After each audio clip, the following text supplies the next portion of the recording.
देखो अभी का ये जो टेस्ट है, मैंने जैसे बताया कि सिंपलिस रैपिड टेस्ट, सिंपलिस रैपिड टेस्ट का ही दूसरा नाम VDRL टेस्ट होता है।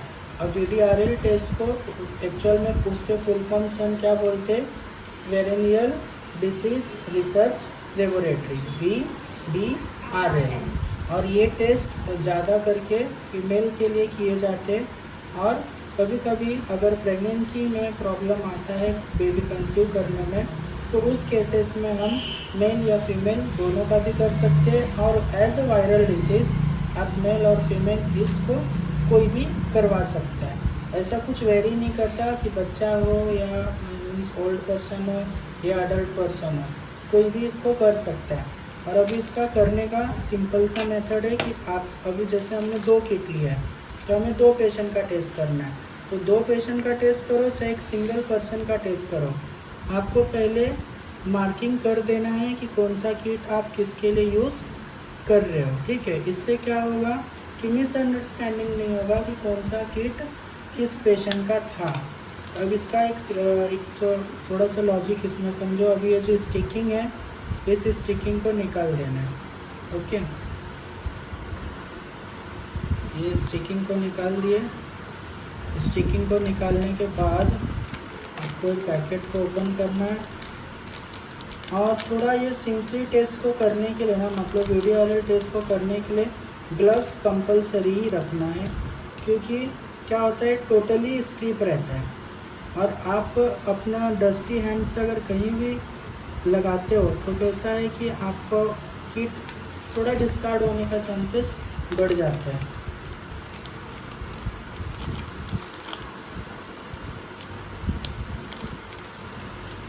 ये सिलिकॉन बॉल होता है इस पैकेट में, जो कि इसके लाइफ को मेंटेन रखता है, इसके अंदर मॉइस्चर नहीं होने देता है किसी भी क्लाइमेट के दौरान। ये हमने इधर होल्ड कर दिया। अब ये हमने पेशेंट का नाम डाल दिया। अब पेशेंट के नाम के हिसाब से आपको क्या लेना है, सैंपल लेना है। और इसके सैंपल्स में कुछ रूल्स रेगुलेशन है, जैसे कि आप इस ड्रॉपर को देख रहे हो, तो इस थिन पाइप वाले हिस्से को और थोड़े ब्रॉड वाले हिस्से को देखो, तो अपने को सैंपल सिर्फ इतना ही डिस्टेंस में लेना है। ठीक है, ये देखो अभी अपन ने सिर्फ इतना ही डिस्टेंस में सैंपल लिया, आया समझ में। तो अब क्या करना है,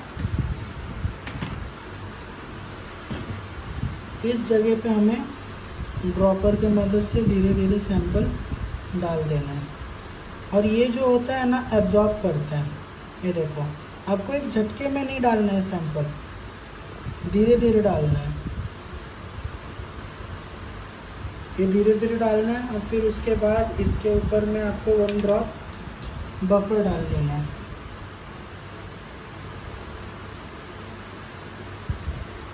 बफर इतना संभाल के डालना है ना कि कहीं भी मतलब वेस्टेज में ना जाए। अभी सेम इसी चीज़ को हम दूसरे पेशेंट के लिए करेंगे।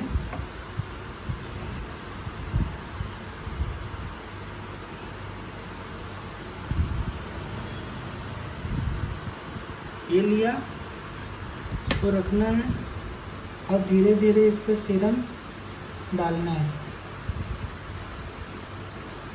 ताकि जो हमने सीरम डाला है वो मतलब बाहर ना जाए, नीचे की तरफ वेस्ट ना हो, क्योंकि बहुत थिन है ना।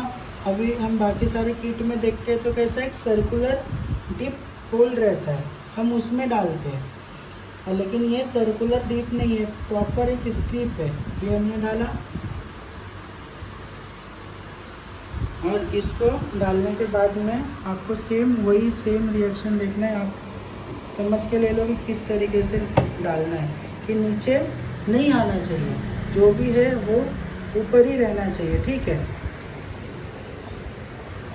और इसकी भी ट्रैक को ऑब्जर्व करना है और सिंगल लाइन और डबल लाइन के एक्टिविटीज़ को नोटिस करना है।